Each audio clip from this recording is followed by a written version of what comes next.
Hey guys, Sandy here, and welcome to a quick little video to show you guys how I currently store my stencils.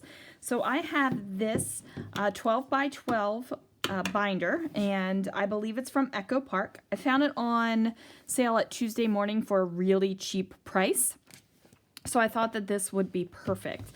Now, I used to store my stencils in a Project Life box, but I found that that really just wasn't doing it for me. So what I've done is I have a mix of page protectors. I have 8.5 by 11. I have some that I've created with the fuse tool. I have these 4 6 by 6 pockets. And then I also have 12 by 12. So let me just give you a flip through and show you. So these aren't in any kind of themed order. They're really put together by size, and that works for me. So I have these. So anything that would fit in this 8.5 by 11 went in here. And I do have various like off-brand stencils that you just get at the craft store.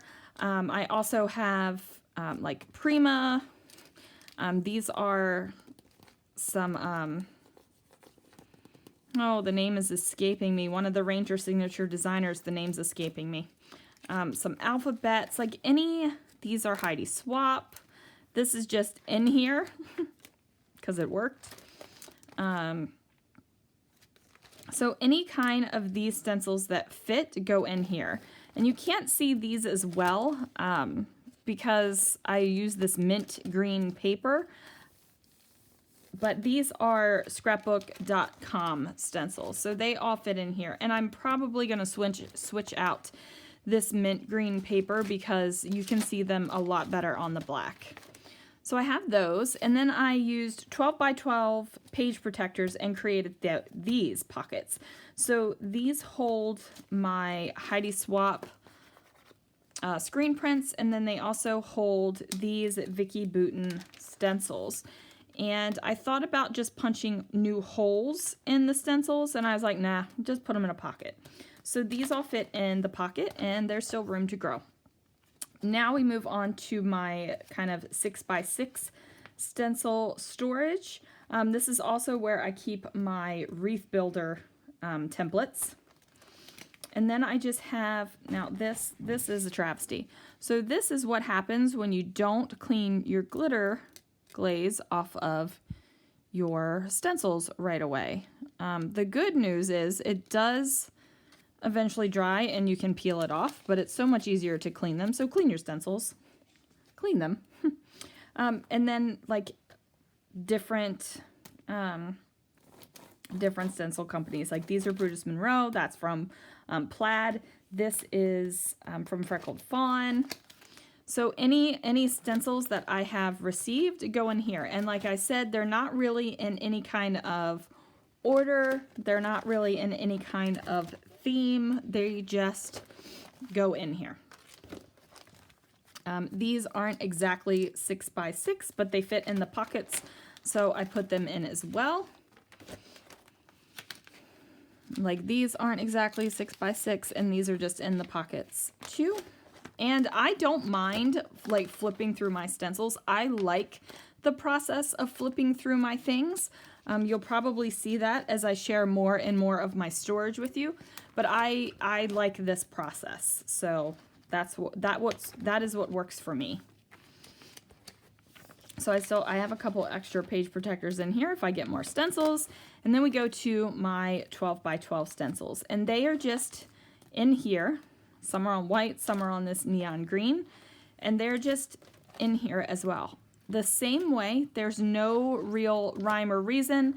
There's no real like plan or theme. And here's another one that there's still glitter glaze on. There's no real theme to it. It's just how I put them in there. And they just work in here. Now in the back, I also have some masks. So these are pretty old. These are some Heidi Swap masks that are old.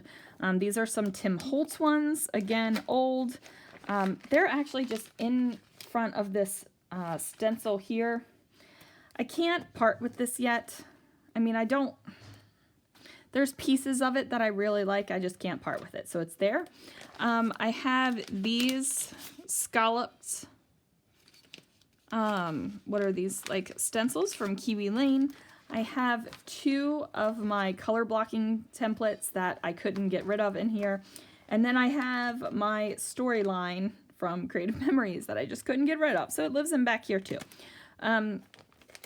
Because I really don't have another place for these in my scrapbook room. And they're thin and they're little and they fit in this. And then again, we have more page protectors. And I will say, I do not use I call them my good page protectors, when really the quality of them is all probably the same. But these page protectors have, I got stickers stuck to me. These page protectors have this little bit of extra right here, like this little bit of extra. Normally page protectors don't have this bit of extra, and this kind of drives me crazy because the other page protectors that I use don't have that. So these page protectors came out of Paper Studio albums from Hobby Lobby, and I actually went through and switched my page protectors, these for my stencils, and then I use like my good page protectors on my albums. Now these are Becky Higgins 6x6 page protectors, and I have some more. She did announce that she wasn't creating more Project Life things, so if this is something you want to purchase, you might want to find them and buy them now. Or you could just use page protectors and use a fuse tool or a sewing machine and do them yourself. The same thing with these when I created this size. This is those Paper Studio page protectors with the extra bits, and then I just got rid of that. And then these are just Office Depot the cheapest 8.5 by 11s that I could find. So this is how I store my stencils, and thanks so much for watching it, and I will see you again real soon.